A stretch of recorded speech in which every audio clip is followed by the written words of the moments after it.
कपड़े चुराने वाली चुड़ैल। हबलू नाम का लड़का अपने माता पिता के साथ रहता था।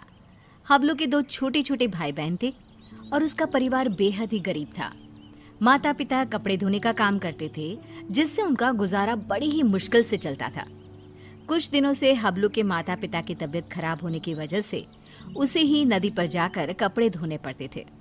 एक दिन की बात है, हबलू नदी के किनारे बैठकर कपड़े धो रहा था। ये जिंदगी भी कोई जिंदगी है, लोगों के कपड़े धोना। अगर कपड़े अच्छे से ना धुले तो लोग कितना सुनाते हैं और ऊपर से उल्टा पैसे भी नहीं देते। कपड़े धोने की वजह से नदी का पानी गंदा हो जाता है। उसी नदी में एक चुड़ैल रह रही होती है। जब वो नदी का पानी गंदा देखती है तो गुस्से से पागल हो जाती है। कौन है जो मेरे रहने की जगह को गंदा कर रहा है? अभी जाकर बताती हूँ उसे। हबलू नदी में कपड़े धोकर उन्हें वहीं पेड़ से बंधी रस्सी पर सूखने के लिए डाल देता है और वहीं पेड़ के नीचे कपड़े सूखने तक उनका इंतजार करने लगता है। हबलू को पता ही नहीं चलता कि बैठे बैठे कब उसकी आंख लग गई और कुछ ही देर में चुड़ैल भी नदी से निकलकर आ जाती है। कौन है जिसने मेरे रहने की जगह को गंदा किया है? तभी चुड़ैल की नजर रस्सी पर सूख रहे कपड़ों पर पड़ती है।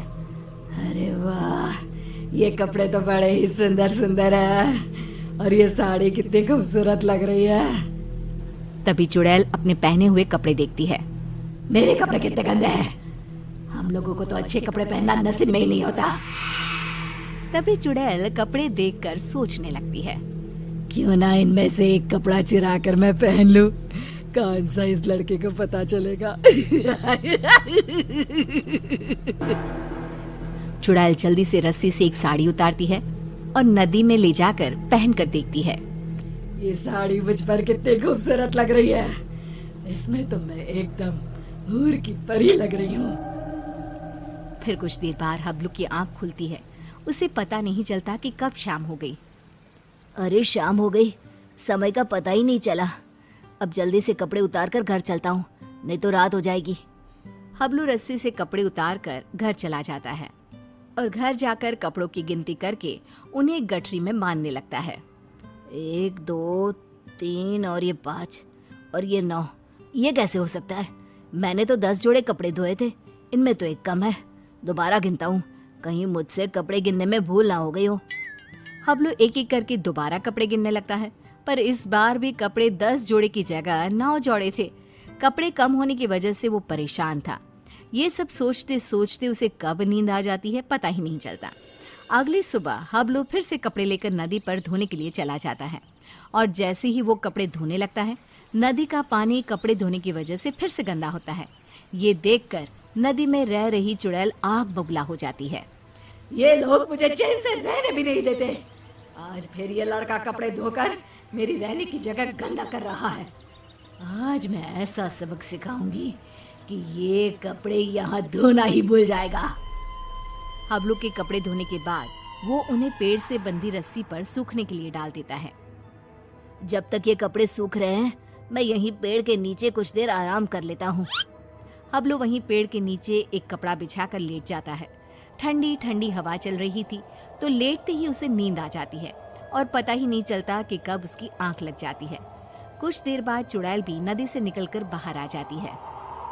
आज मैं उसे छोड़ूंगी नहीं, मेरे रहने की जगह गंदी करके खुद चैन की नींद सो रहा है।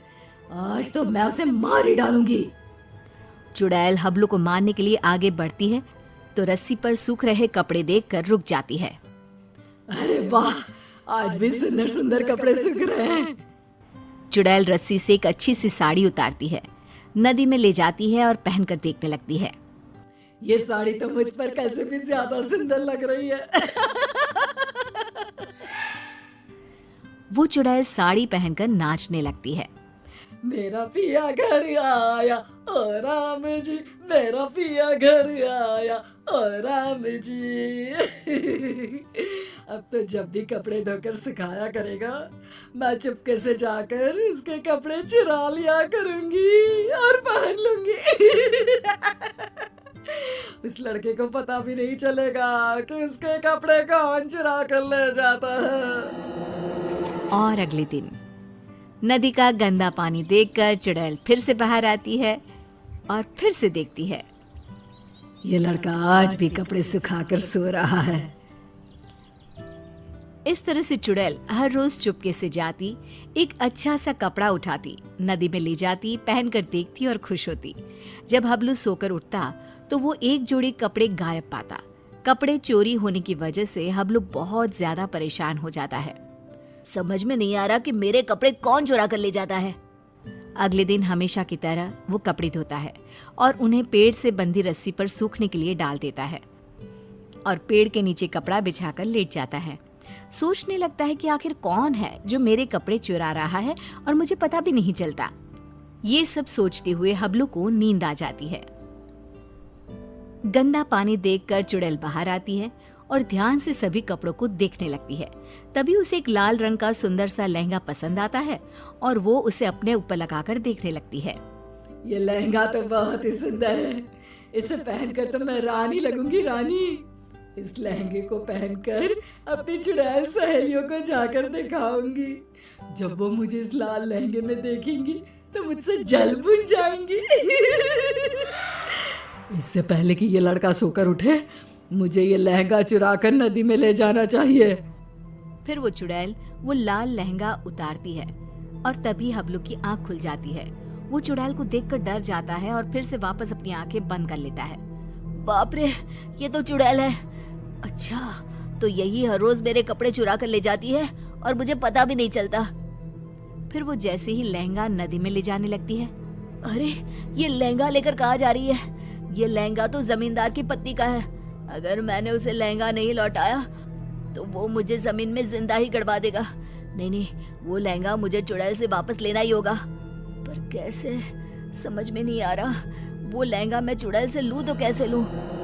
हबलू बाकी के कपड़े उठाकर घर ले जाता है और रात को लेटा हुआ चुड़ैल से पीछा छुड़ाने की सोचता रहता है। तभी उसके दिमाग में एक तरकीब आती है। हाँ, ये ठीक रहेगा। इससे चुड़ैल कपड़े भी नहीं चुराएगी और हमेशा के लिए वहां से चली भी जाएगी। फिर जैसे ही सुबह होती है, हबलू हमेशा की तरह कपड़े धोकर रस्सी पर सूखने के लिए डाल देता है और पेड़ के नीचे जाकर सोने का नाटक करने लगता है।